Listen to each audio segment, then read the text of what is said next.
because right-of-way issues will always be an issue. And the local government officers themselves have already said that we want this. We want this in our province. So are we going to play hostage again to NEDA? Isn't this the mandate of Congress to also be able to decide what will be best for our country and our constituents? So, Mr. President, while I appreciate the meticulous nature of our colleague here, and she wants all of these submissions, I believe at this point we are already running out of time. This Congress is about...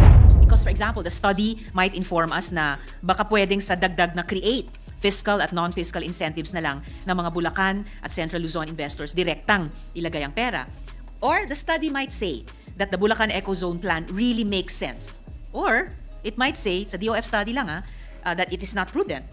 Typically, it's NEDA that does this, and it's also NEDA that pointed out the need for a thorough study of the costs. Kaya, instead of doing its own study, parang magkadoble pa, DOF NEDA, pwede po kaya ang NEDA sumali na lang sa atin kapag pinresent na ng DOF finally yung kanilang cost-benefit analysis. Mr. President, we're already at the period of interpellation. Yes. And I feel that we're not just relying here on NEDA and DOF. In fact, in the past, they've always caused the bottleneck. And I think, for me, this is just really common sense. That area has not much to offer right now. And the government is jumping in to develop it, but it is because already of the risk taken by by a private sector investor to build an airport. We've already seen what's happening in NAIA now. Because the area around it wasn't planned, even if the government spends billions of pesos there, you can never rectify it at this point.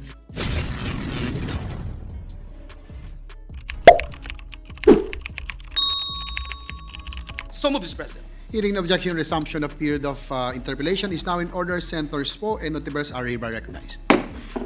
Salamat, Mr. President, and with birthday greetings to the beloved of our good sponsor, may I ask some questions about the Bulacan Echozone? Yes, Mr. President, I'd like to thank the Majority Leader for putting on record the special day of my husband. It means a lot to me also. This is the first time in my almost 12 years in the Senate that he's been mentioned. And thank you also to on the floor. So thank you. He is a hero, Mr. President. Mr. President, should I interpolate the meaning of that statement? You know, I think it's better left not interpolated, but definitely I will admit to him being my better half. Oh, I join with my sister in that, in supporting her in that sweet Thank statement. you also, Senator Lisa, for your greeting. Thank you, good sponsor. So, I wonder who my real friends are here in the Senate. Thank you. thank you, Mr. President, good sponsor. So, unang mga tanong po, ano yung costs? The President's July 22 veto message mentioned that the National Economic and Development Authority and the Regional Development Council 3 assert the need to, quote, thoroughly study and assess the costs to ensure that the establishment of the economic zone would be beneficial to the whole country, close quote. In other words, though the President seems to have questioned the wisdom of that version of the bill establishing the Bulacan Echozone, he himself remained open and willing to be convinced if a thorough enough cost-benefit analysis could inform decision-making and complement guesses and subjective judgments. Kaya, ano yung costs ng measure na ito? Halimbawa, in terms sa foregone tax revenues dahil sa pagpapababa ng income taxes para sa registered companies, Mr. President. Well, Mr. President, both NEDA and the DOF on the foregone taxes haven't really submitted to us, although we've asked for that position, even position paper, even during the past. But right now, there are no big industries that pay regular corporate income taxes and generate employment in that area. Most of Bulacan, the city, and Bulacan, the province, where the Aero City is located, has been overrun by flood and rainwater. The rest of the areas are either flooded communities, idle farmlands, or residential areas. Obviously, there's no revenue to be lost, but a lot to be gained once investors are attracted to come to the Bulacan Echozone due to the development. Is it the rationale of the passage of the CREATE law to attract more investors in the Philippines by giving them business incentives such as income tax, holidays, and special corporate income tax? What is being envisioned here in terms of tax incentives is nothing beyond what has already been envisioned under CREATE. The creation of the Bulacan Echozone and its IPA is just another platform to attract those investors. In formal consultations with the DOF and the project developer, Secretary Recto himself opined that at this time, a cost-benefit analysis cannot be done because at the moment, there's nothing in the proposed Bulacan Echozone. There's no cost there because there's nothing there yet. Salamat, good sponsor. Pero balikan ko rin yung sinabi nyo rin that both NEDA and DOF haven't really submitted the full cost-benefit analysis. Kasi dun din natin mas matetest kung hanggang create lang but nothing beyond that. And therefore, pwede na tayong conclusively magsabi, no revenues will be lost, at least in terms of lowered income taxes. So ngayon, ano yung costs naman nitong measure in terms ng future infrastructure na kakailanganin para i-address yung congestion, para i-secure yung perimeters, para siguruhin yung kagalingan ng mga migrant workers, at para siguruhin din na hindi na magpatuloy at hindi na maulit yung pagbaha ng Echozone na binanggit din ng good sponsor ngayon lamang. Well, the objective of the proposal is to be proactive and prepare the surrounding communities for development that will be brought by the construction and operation of the Echozone. The said authority, whose board of directors will be composed of representatives of several government agencies, the Office of the President, will have a master plan on how the surrounding communities will prepare and react to the development coming from the airport and the airport city. Additionally, the creation of the Echozone does not mean that these areas will no longer be serviced by the national government agencies and LGUs. So there are major projects that will need funding. There will be easy coordination among the agencies. Now, initially, there is an investment of 20 billion in capital stock that the government will give that in the next 5 years. This will not be given immediately. In fact, if I'm not mistaken, SBMA, the 20 billion capitalization passed in 1992, has yet to be fully paid 32 years later. On the other hand, Mr. President, well, obviously, for the investors here, they would like to put up the capex, at least the basic roads, etc. That will be out of pocket for them, but the local government will still benefit because building permits, business permits will still go through the LGUs. Hindi naman mawawalan ng income yung mga local government doon. In fact, they will benefit pa nga additionally kasi they don't have to come up with the capital to build the roads, to build the infrastructure in the Echozone. Thank you, good sponsor. And naglulook forward din ako dun sa master plan kung saan siguro mas maididetalye yung costs or yung necessary budgets para dito sa iba't ibang bahagi ng tanong ko, both to address current and recurring problems tulad ng pagbabaha at para i-preempt din yung mga anticipated possible problems tulad ng congestion at yung mga pangangailangan na nga ng migrant workers. Just for the record also, Mr. President, good sponsor, tungkol dun sa tanong na ito on cost-benefit analysis. Cost-benefit analyses are done using scenarios and based on comparisons with other zones. So we're not starting from scratch here with the Bulacan Echozone, pero ipaghahambing din natin, compare and contrast sa mga nauna ng Echozones. Mr. President, Yes, Mr. President. that's actually true also what our colleague has mentioned. We will ask for the expenses that they had for CAPEX, let's say with AFAB and Clark. But again, we have to realize that this will be done over time. So we can submit to your office, Mr. President. Thank you for that, good sponsor, Mr. President. Ano naman yung costs ng measure na ito in terms ng paggarantya sa mga utang na ifo-float ng Echozone, Mr. President? Mr. President, there are no guarantees. We're not going to. I mean, the government will give a cap. The board of directors of the Bulacan Eco Authority, composed of representatives from the Office of the President, NEDA, DOF, DTI, RDC, among others, will ensure that government guarantees will be issued only when necessary and will follow all the requirements under existing law, and most importantly, if the authority can afford it. Remember, in this bill, we already incorporated that COA will actually be given the powers to audit every step of the way. Unlike in the last version of the bill, which was also one of the reasons why it was vetoed, there's no specific role COA was going to play. Salamat para doon, good sponsor. Importante din hina-highlight yung naging papel ng COA in this new and improved version of the original bill. Pero yung binanggit ninyo na debts or loans, debts may be floated or issued only when necessary. Na-spell out na po ba yung mga criteria ng necessity na iyon? From Section 13H, raise or borrow within the limitation provided by law and subject to the approval of the Monetary Board of the Bangko Sentral ng Pilipinas, as the case may be, adequate and necessary funds from local or foreign sources to finance its project and programs under this act, and for this purpose, to issue bonds, promissory notes, and other forms of securities, and to secure the same by guarantee, pledge, mortgage, deed of trust, or an assignment of all or part of its property or assets. So merong pong at least guaranteed pledge mortgage. May estimate na po ba sa cost niyan o sa value niyan?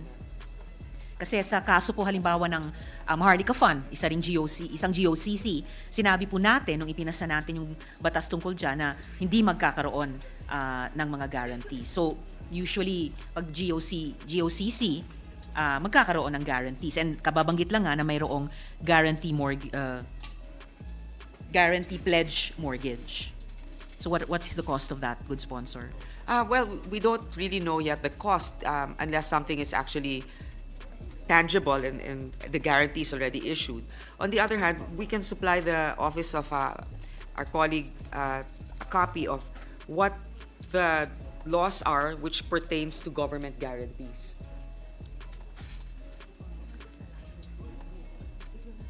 Salamat, good sponsor. The good sponsor also mentioned that any debts floated will be under existing laws and if the Echozone can afford it. Pero importante pa rin klaruhin talaga itong issue ng, in a way, sovereign guarantees. Mr. President, also just a clarificatory. As you know, the PPP law, I believe our assistant Officer. majority leader is the main sponsor of that, has actually limitations on what the government will guarantee. So part of that is also the explanation of to what point the government will intervene when it comes to the loans, but definitely it will need approval by the Bangko Central's Monetary Board, and also there should be deeds and also mortgages that will be able to guarantee the payment of the loan. Salamat, good sponsor. PPP din po ba ito, yung Bulacan Echozone? It is not strictly a PPP, but definitely there are private investors. Yes. But Bacsesfa in itself is an agency, so we're empowering them to grant the rights for the tax-free area. But once there are relocators there could be partnerships for PPP infrastructure, etc. within the Echozone. And salamat, good sponsor. I stand corrected. The airport is a PPP, pero yung Echozone po ay hindi. So I would withdraw that question. It would have been, in a way, at least for this particular question, it would have been helpful kung PPP nga siya dahil gaya nga po ng sinabi ng good sponsor sa PPP law, may mga limitasyon tayong ibinigay sa government guarantees. In any case po, gaano karaming equity at saka infrastructure ang ire-require sa national government sa susunod na 5 taon? Ang magnitude po ba niya ay magiging katulad ng 20 billion pesos in capital stock in the next 5 years, Mr. President? Yes. While the bill asks for 20 billion in authorized capital stock, this does not have to be a one-time release of cash, but it in the form of assets and other properties contributed by the government, capitalized surplus, cash contributions, and budgetary outlay. So, hindi naman sabay-sabayan. The said amount can be released over a period of time, Mr. President. And that amount, good sponsor, is 20 billion pesos. 20 billion, the same guarantee that was given in 1992 for SBMA.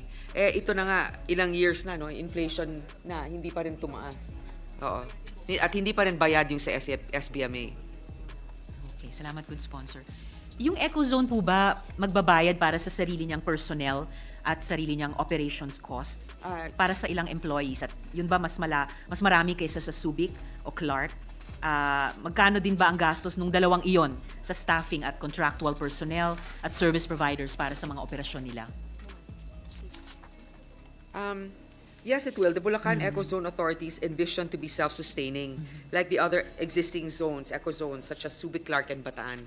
So, maybe panimula, no? Kaya nga meron tinatawag na authorized capital stock na 20 billion.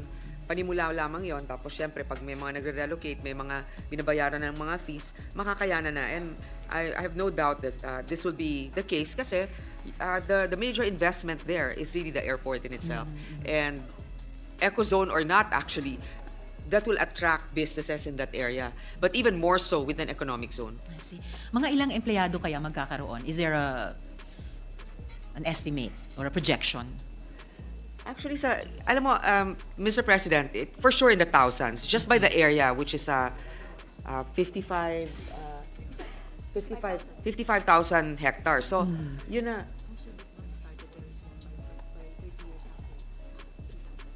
Okay, Subic started small. We don't know the exact figure, but right now there are about 3,000 direct employees. On the other hand, the projected employees or employable because of this Echozone and the downstream industry can actually reach in the millions in the future.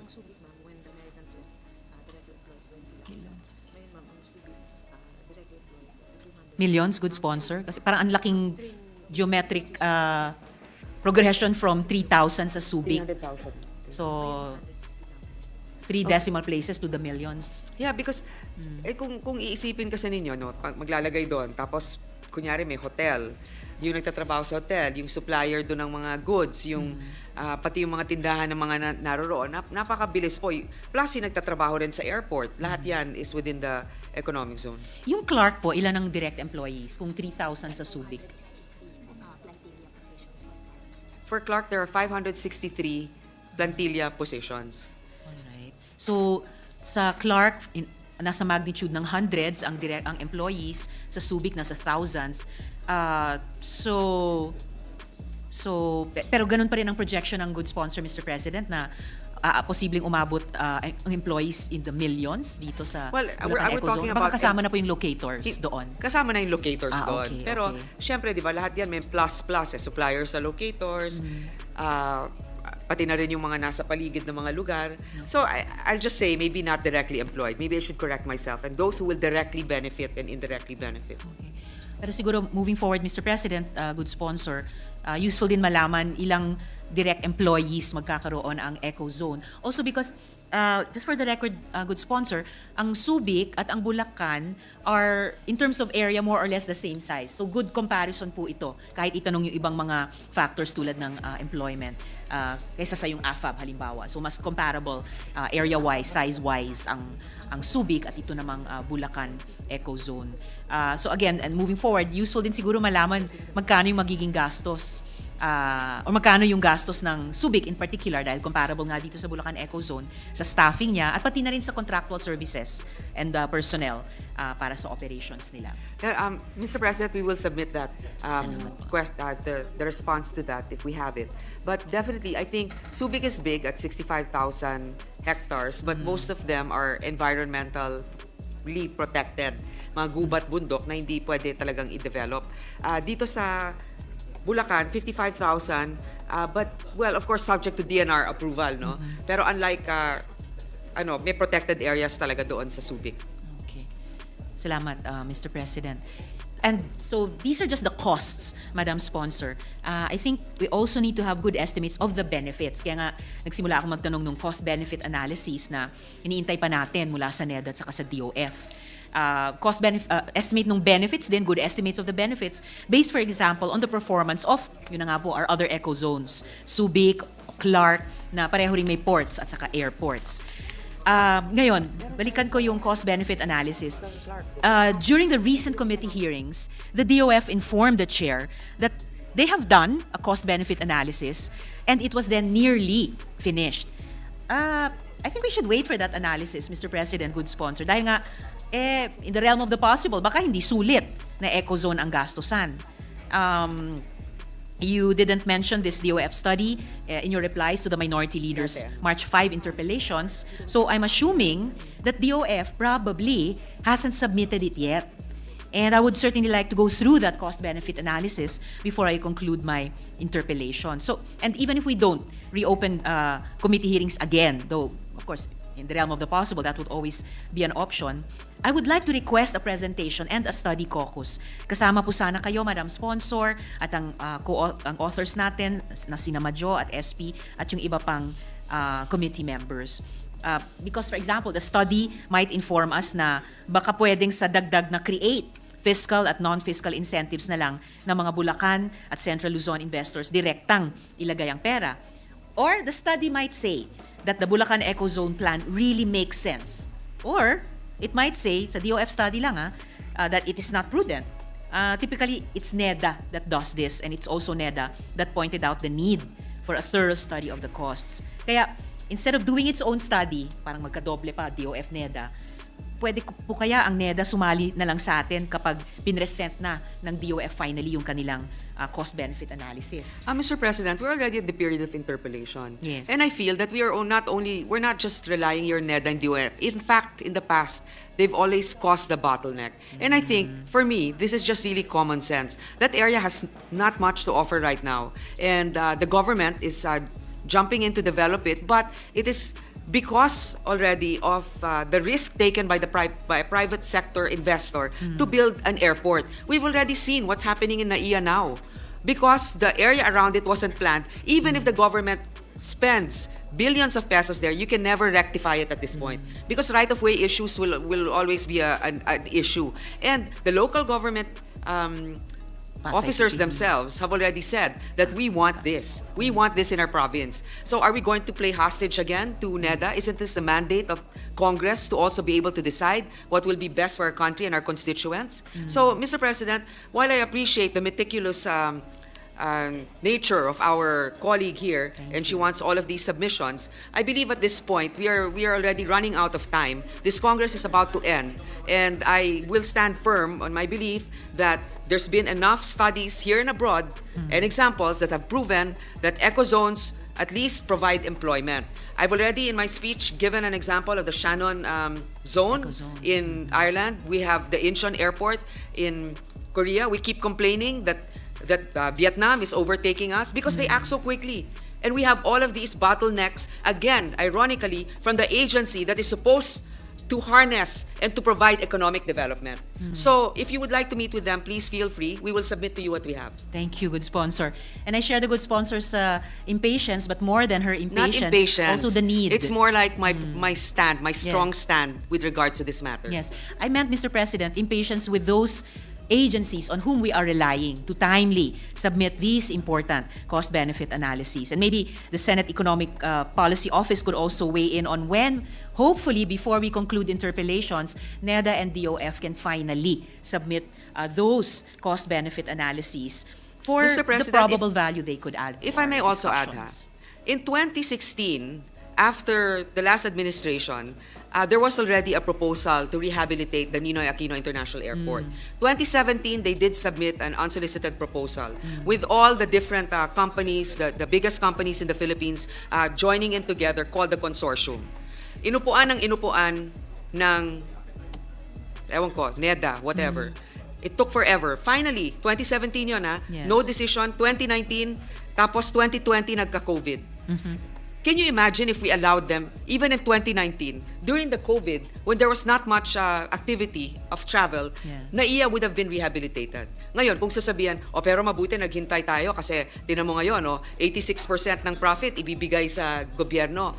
Yeah, but the lost time that we had and the reputation that we act so slowly, sometimes you bite the bullet already, knowing what you will be able to benefit from. Parang people being stranded, being overtaken by other countries because progress here is so slow. So, Mr. President, kaya minsan dalang-dala na rin ako sa mga intayin natin ng submission, they are not directly answerable to our constituents. We are. Yes, very well taken, good sponsor. I also wish na we could have used yung almost lost years na iyon ng pandemic to address not just the NAIA problem but a host of other problems para we could have had more capacities at our disposal ngayon that we are finally emerging from the pandemic and from the pandemic economic effects. Just a last question before I move on to a different topic, Mr. President, good sponsor, on these on the benefit of timely cost-benefit analyses that should come in to advise us further. Aren't there ecozones that have failed? Do we want to risk funding an ecozone that might not make economic sense as in the President's veto? But this is for the previous bill. So just as a last question dito sa costs and cost-benefit analyses, are there ecozones that have failed? Mr. President? Mr. President, I wouldn't say it's a complete failure. I know there are some eco zones. I don't want to quote exactly the eco zone, but I remember when I was doing conducting the budget on some eco zones that are still relying on subsidies. So in short, they are still waiting for the subsidies that were initially promised them, so they couldn't stand on their own 2 feet yet. If I'm not mistaken, yeah, I believe the Zamboanga eco zone in particular.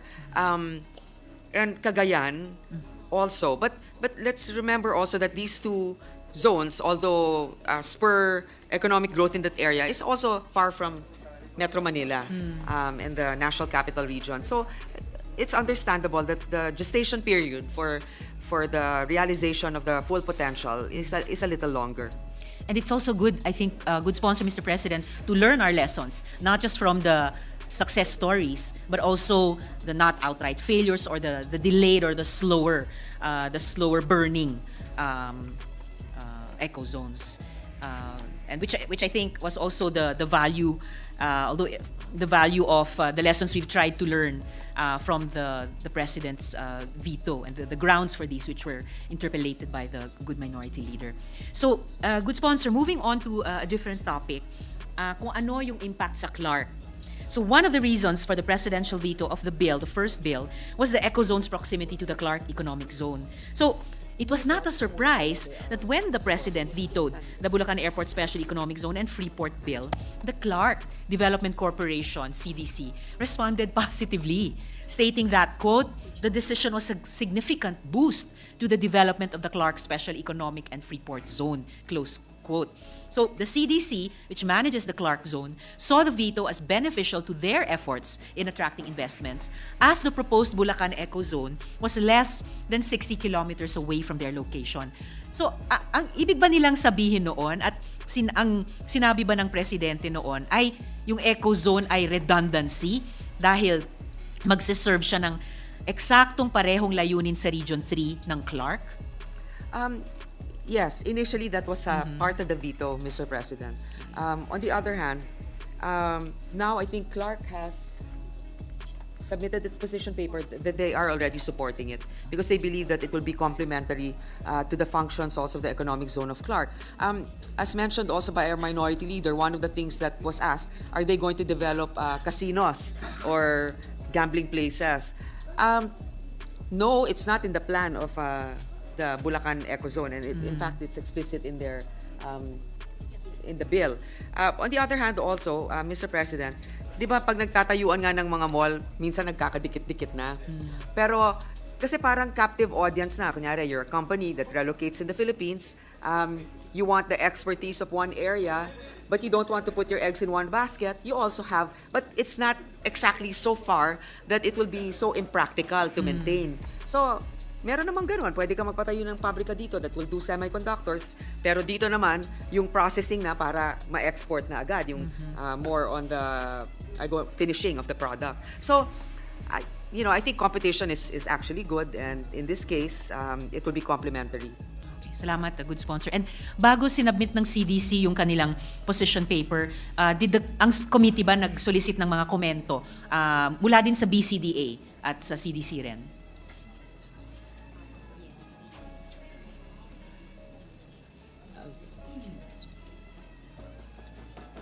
Well, actually, we're still waiting for the position of BCDA. For now, this was kasi initially they were okay with the veto. So hopefully now we will wait for their position. Maybe they're more enlightened. But yes, they are against it.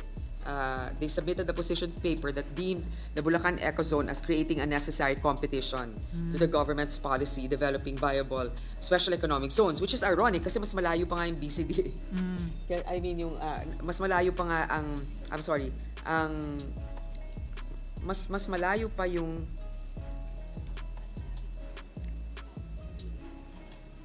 mas malapit ang Subic sa Clark. Pero ang Subic yung against. BCDA pala yung okay. Sorry. Yeah, BCDA is against it. I see. But Clark and Subic are supportive. With the indulgence of the two ladies, Yes, Mr. President. I would support the position of the chair because I think it will be complementary, especially with when the North-South commuter line becomes online. We will have more growth areas or growth nodes, no? And it will be complementary, especially when our railway and other transport services become online. Salamat, Mr. President. And that gives a good example of yung isang matagal nang ina-advocate ng NEDA, and I would have expected kung nag-submit sila timely ng cost-benefit analysis, has been advocating yung ano ba ito, transport-oriented development na along the rails, more and varied economic activities are spurred, and probably including ecozones as one of those forms. So, pasensya na sa kakulitan ko about the cost-benefit analysis of NEDA and DOF. I hope they will come in before we conclude our interpellations and amendments so that they can bring in additional value added, as they should, as their agencies should. Hindi, kasi, yes, Mr. good President, ako naman kasi, pag makita mo, kunyari, empty yung land, or kung ano man yung mga ibang kalat-kalat na mga maliliit na business, tapos merong mamumuhunan ng gobyerno, maglalagay doon ng karsada, maglalagay ng Echozone, tapos may airport na doon, parang no-brainer na eh. Parang iniintay mo lang ba talaga yung NEDA study para mapatunayan na kailangan natin yan. Para kang merong kusina na walang laman, gagastos ka para lagyan ng laman, pero kakainin mo rin naman yon, di ba? Parang kailangan mo pa bang pag-aralan yon na detalyado ng galing pa sa NEDA? May mga ibang pag-aaral na. But yes, just to be sure that we have that, we will certainly convey to NEDA that this is something that we would appreciate to have. But the power should not rest on NEDA alone. And in fact, I believe we are given the mandate to also have discretion on what we believe will be better for the country. And Mr. President, salamat sa good sponsor for committing to communicate it again. I'm sure it won't be the first time to NEDA and DOF. She used a term that precisely points out na para po sa representasyong ito, the controlling factor here is not the date of submission of NEDA and DOF, but yung procedure natin dito sa interpellation and amendment in plenary, that I'm still hoping those cost-benefit analysis will come in timely, so within the period of our deliberations, and especially because cost-benefit analysis is a science, and we need their numbers to further improve the bill. So yes, once more to the good sponsor, thank you for committing to again try to secure the DOF study. And as the good sponsor mentioned earlier, I will invite NEDA to comment if DOF can make a presentation, and I'll be sure to document the findings and share them with all our colleagues. Most importantly, actually, with the Mr. good President, sponsor. I think it will be very timely also. I believe the gentlewoman from Capiz is a member of the Commission on Appointments. So we will have the Department of Finance Secretary candidate, a former colleague. We can ask directly from him how he views this undertaking. Thank you. That's a very good and timely point. So the next part of my brief manifestation, I'll bring it up with the Secretary Ralph Recto. That I'm also hoping that the cost-benefit analysis of the DOF would say something about the Clark Echozone, because that's how DOF or any agency properly should conduct a cost-benefit analysis. You study the Bulacan Echozone and you study alternative uses for the financial resources that might also achieve the same objective of attracting investors and connecting to local economies in central and northern Luzon. Mr. President, yes, we Mr. will President. we will submit the cost-benefit analysis made by PEZA on Clark and whatever other ecozones. Salamat, good sponsor, for that.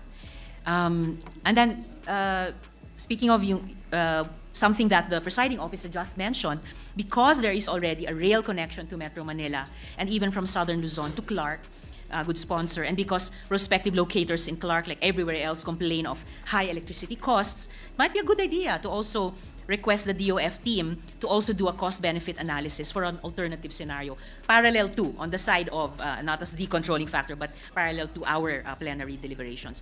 The alternative scenario would be one where DOE and ERC and PPP programs that the good sponsor and I just talked about briefly, that would accelerate and render bankable, low-cost, renewable energy projects could be supported financially and could have advanced implementation in the Clark Echozone. And so if DOF and NEDA haven't yet done an alternatives use analysis, pwede kaya nating i-request din na gawin nila ito, good sponsor? Manage expectations, Mr. President. Of Fair course, enough.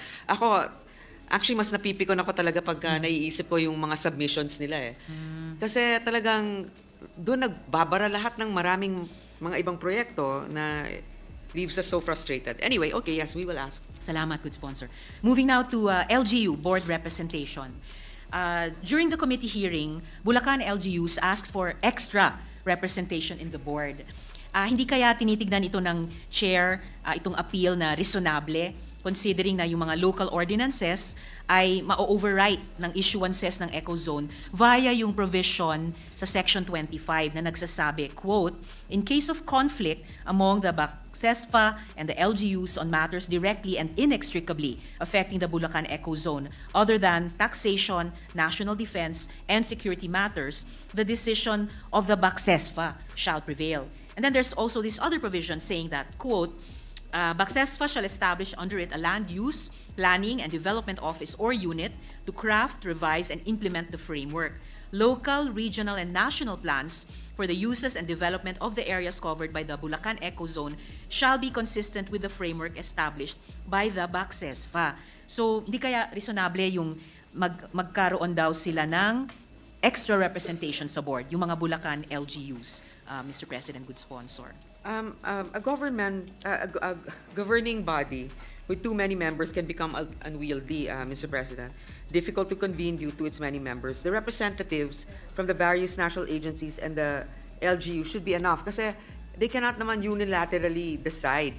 Remember, there's a member that's designated by the President, the Secretary of the DOF, DTI, the NEDA, in fact, the Secretary of the DNR, yan, mga members na man lahat yan. So, always, diba, the national interest in certain cases will supersede certain local concerns. On the other hand, as mentioned, it will coincide with the development plan of each of those different provinces within the zone.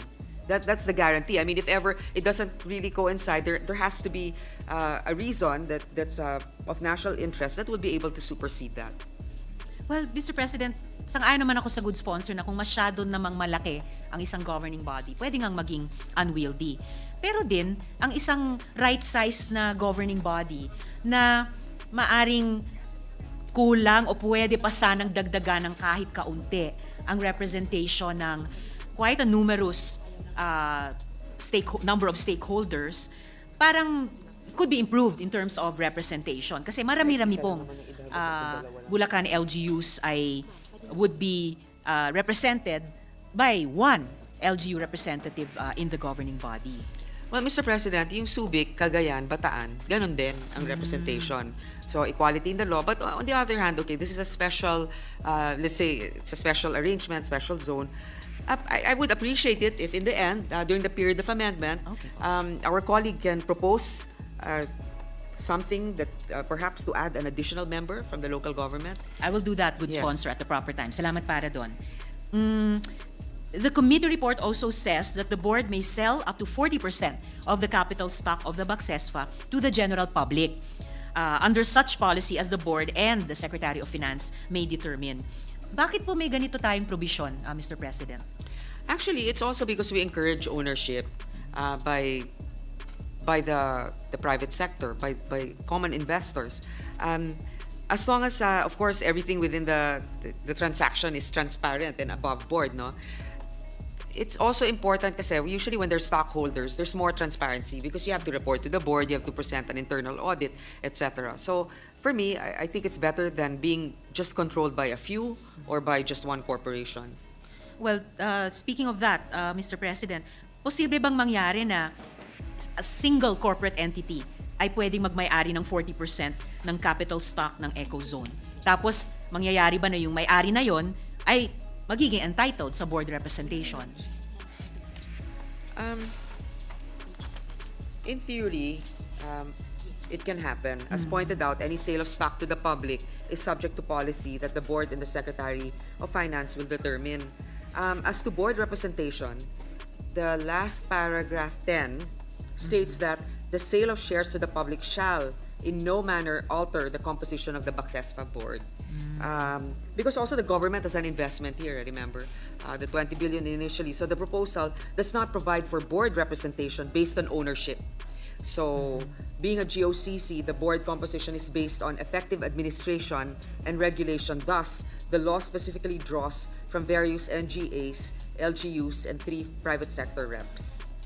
Salamat, good sponsor. But of course, dahil posibleng mangyari na 40% ng capital stock ay maging pagmamayari ng isang single corporate entity, hindi po maliit na percentage po yun. It's quite significant for a single entity. So, magandang pag-isipan pa.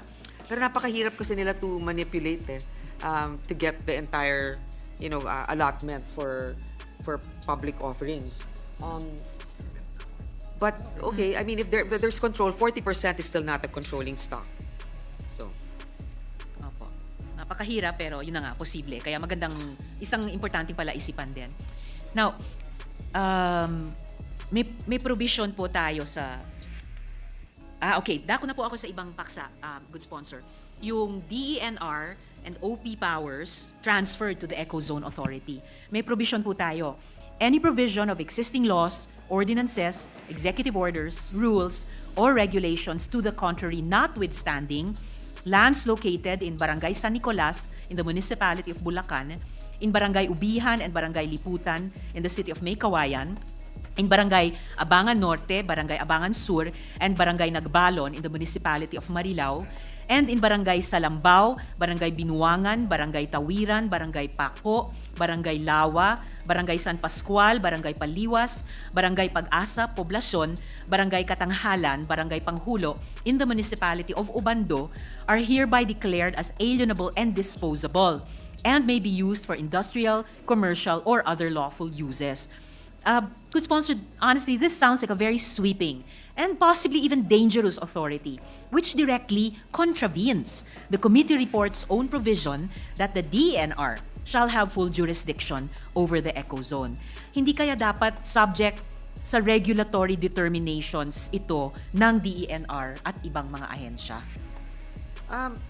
Well, Mr. President, the powers to convert and to reclassify lands lie with Congress as a consequence of its plenary legislative power, while the authority to convert lands has been delegated to the President under CA 141 and its amendments, and the authority to reclassify lands has been delegated to LGUs under RA 7160. Congress retains its plenary legislative powers despite such delegation and may opt to exercise said powers directly.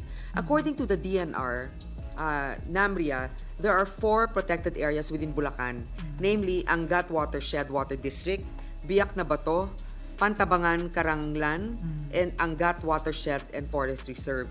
These are all located in upland municipalities in Bulacan, Doña Remedios, Trinidad, Angat, and other adjacent upland municipalities. There are no protected areas, national parks in the coastal municipalities and cities of Bulacan, as the forest lands located in coastal Bulacan consisting of mangroves are for fish pond development. The forest lands are classified as such in name only, as almost all of the areas classified as forest lands have long been cleared of mangroves by prior owners and occupants. Therefore, even prior to the commencement of the airport and airport city projects, considering that the said forest lands were classified as forest lands for fish pond development, as shown in videos during my sponsorship speech, all those barangays are underwater, though classified as forest lands. However, since the said areas are still classified as forest lands in the records of the DNR, an act of Congress, the Echozone Bill, is required to, number 1, convert the said areas to agricultural or alienable and disposable, and 2, to reclassify the allowable uses thereof from fish pond development to commercial, industrial, and or other lawful utilization, and thereby allow the utilization thereof as part of the Echozone. Note that there exists a precedent for the direct exercise by Congress of its plenary power to convert and reclassify lands, as the forest lands in barangays Taliptip and Bambang have previously been converted to agricultural and reclassified to commercial, industrial, and other lawful utilizations under Republic Act Number 11506, the SMAI San Miguel Aero City franchise. Parang ang daming kailangang i-unpack dyan, Mr. President, good sponsor. Kinikilala ko po yung sinabi ng good sponsor na may mga powers that are recognized or assigned, halimbawa sa atin sa Kongreso, sa Presidente, sa mga LGUs, pero nananatiling distinct pa dyan ang DENR. Parang gusto ko rin itanong, itong mga barangay na in-enumerate ng ating committee report at inulit ko kanina, they're underwater dahil sa baha or pero classified as forest land, pero siguradong settled sila at may economic activities dyan. Isang follow-up question lang muna ngayon, good sponsor. Sinabi po ba ng DENR nung mga hearings na sang-ayon sila sa probisyong ito, Mr. President? Yes, Mr. President, that we wouldn't have moved forward without it. Salamat, good sponsor. Napapaisip tuloy ako kung hindi kaya, if DENR had not abdicated a little more than it should have, given its overall mandate as the department that it is. And yun na nga, yung kinilala ko yung sinabi ng good sponsor na mayroong mga powers recognized and or assigned to different institutions, different offices, different local bodies. Pero itong wholesale or widespread na pagdeklara na alienable and disposable, notwithstanding ordinances and other instruments of these barangays, para naisama siya sa bill natin on an Echozone. Hindi kaya naging more than one subject tuloy yung ating bill. Nung hearings po, tinanong ba ng komite o ng chair yung tungkol sa mga batas, ordinansya, executive orders at rules and regulations na maaring kontra sa declaration and use of properties in the public domain for industrial and commercial use?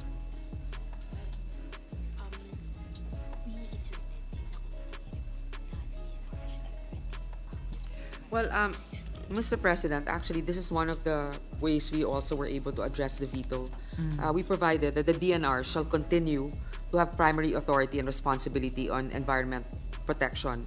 Provided further that the monitoring and issuance of leases, permits, certificates, clearances, and all other environment-related issues by the DNR under its mandate shall remain under the jurisdiction of the department. So, even if, let's say, there's already development there, kung merong mga itatayong structure that may be deemed for some reason harmful to the environment.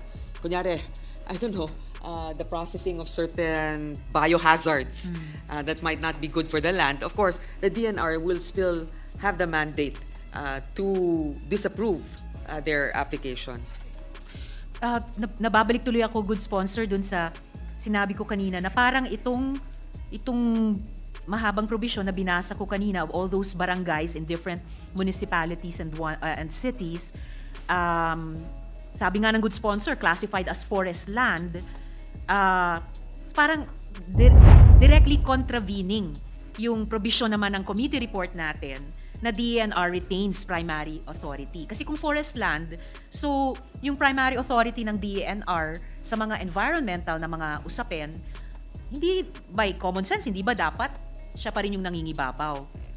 Kasi nga, Mr. President, yung lugar nga na yon, for some reason, napayagan na rin dati na ma-reclassify yung land at forest lands na natanggal na yung ibang mangroves. I mean, basically, they're not already, it wasn't cared for the way it should have, and therefore, it already changed the composition or how it is now how it should now be classified. There was a direct exercise I mentioned by Congress and its plenary power to convert and reclassify lands as the forest lands in those barangays, Sariptip and Bambang.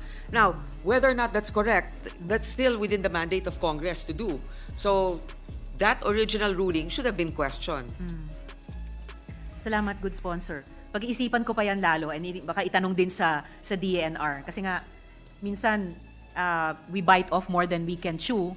Hanggang ngayon, napapaisip ako na baka DENR should have bit off more or kept its jaw clamped down on more of its mandate. I'll leave it at that for now, a good sponsor. Pero napaka-interesante nito kasi yun na nga, at the outset, ang daming kailangan pang i-unpack sa kanya. Huling paksa ko na lang po, good sponsor, dahil din sa araw na ito, no? In the interest of time. Yung paksa po ng attachment of the Bulacan Echozone to the OP. The committee report says that, quote, in case of any conflict between an NGA within the executive branch and the BACSESFA on matters directly and inextricably affecting the Bulacan Echozone, other than taxation, national defense, or security, the decision of the OP shall prevail. Bakit kailangan natin ng ganitong provision, good sponsor, Mr. President?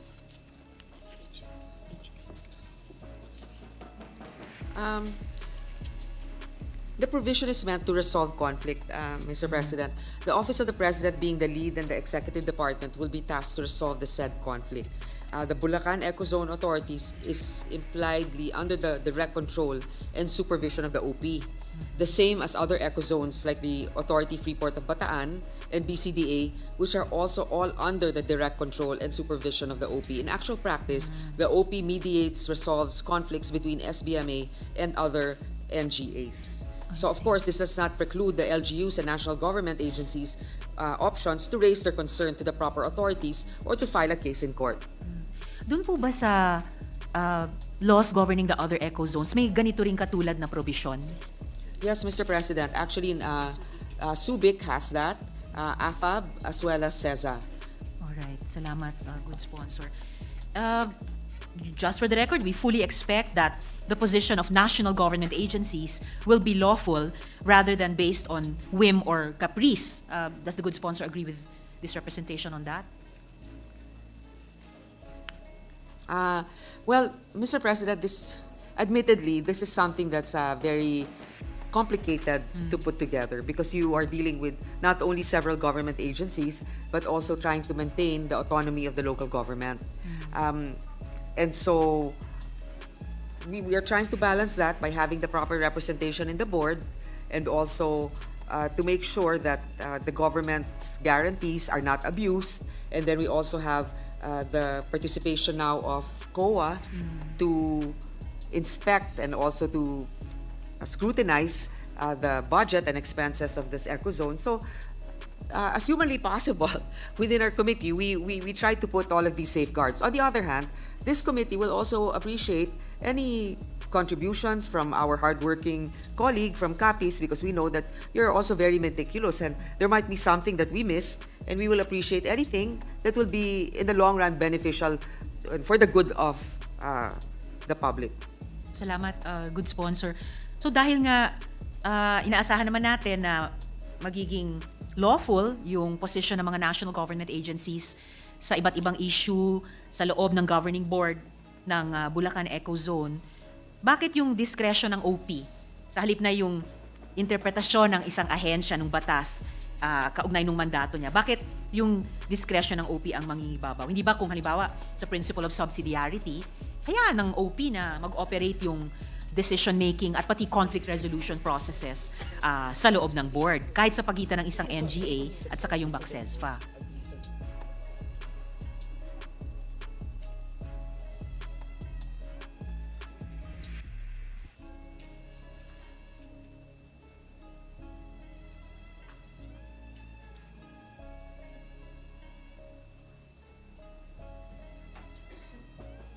Mr. President, ganito lang yon.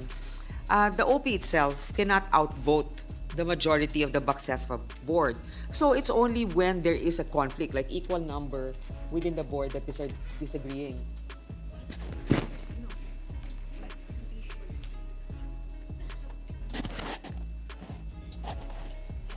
NGA at saka BACSESFA. Okay, I'm sorry, yes. Well, Mr. President, I think I misunderstood. Okay, when there is a disagreement with an agency, is my question. Well, Apo. of course, it doesn't preclude anybody to raise this in court. But in the meantime, the Office of the President is given the power here to resolve it. But even if the Office of the President resolves it, let's say, in favor of whoever, BACSESFA or another party, they're not immune to any court proceedings. So doon na lang. Kasi minsan, katulad yan, merong powers then, let's say, ang MTRCB yun nila yung ginagamit kung to make decisions, may quasi-judicial function so that it can already resolve issues immediately. But you can always take it to court. I mean, the MTRCB also has it under the Office of the President. There are also members of the Office of the President that are the presidential appointees to resolve anything with the MTRCB if there's a deadlock. but even with their decision, a producer can still question it in court. Totoo naman, Mr. President, good sponsor. Hindi rin lang ako fan masyado ng pagiging masyadong litigious. So, di ba, kung pwede namang bawasan yung dami ng mga kaso na ihahain sa mga korte natin at mas gawing healthy na lang yung decision-making and even conflict resolution mechanisms within itong bagong body na kinikreate, yung BACSESFA, kaugnay na mga kahit aling NGA sa loob ng executive branch na hindi pa bibigyang daan yung mas posibleng political na intervention o decision ng Office of the President. And of course, ang OP syempre ang primus inter pares sa lahat ng mga ahensya. Pero maganda rin, doon din sa prinsipyo ng subsidiarity na hayaan niya at gawin niyang mas malusog yung capacity, yung capability ng bawat NGA na makipag-deal sa BACSESFA at subukang ipanalo yung kanilang ina-argue. So, but at this point in time, Mr. President, I'd like to thank the good sponsor for answering my questions so far. I don't want to keep her tonight from a very happy celebration. But I hope I could also reserve the right to ask a few more questions after I speak with DNR officials and after hopefully within the timeline of our interpellation and debate, DOF can finally present to the Senate through our chair, through the committee, yung kanilang cost-benefit analysis. Well, So, Mr. President, yes, I'd also like to thank our colleague here for always her good-naturedness. She's very, very calm. I guess after having been here in the Senate this long, I'm sorry that she had to witness my frustration with some government departments that are so slow in submitting. I mean, this is just a frustration I share having chaired the Committee on Public Services, where, as you know, transportation has always been such a challenge when it comes to how policies and studies are released in a timely manner by these government agencies. So, but then again, I appreciate all of the inputs of our colleague here, and I hope to be able to incorporate it in the final version of the bill. Thank you, Mr. Maraming President. salamat, Mr. President, good sponsor, at walang problema sa frustration that often fuels us to do things better. Salamat po, Mr. President. Hanggang dito lang tayo mga tol. Maraming salamat sa panonood at patuloy na suporta. God bless you sa inyo lahat at hanggang sa muli. Paalam.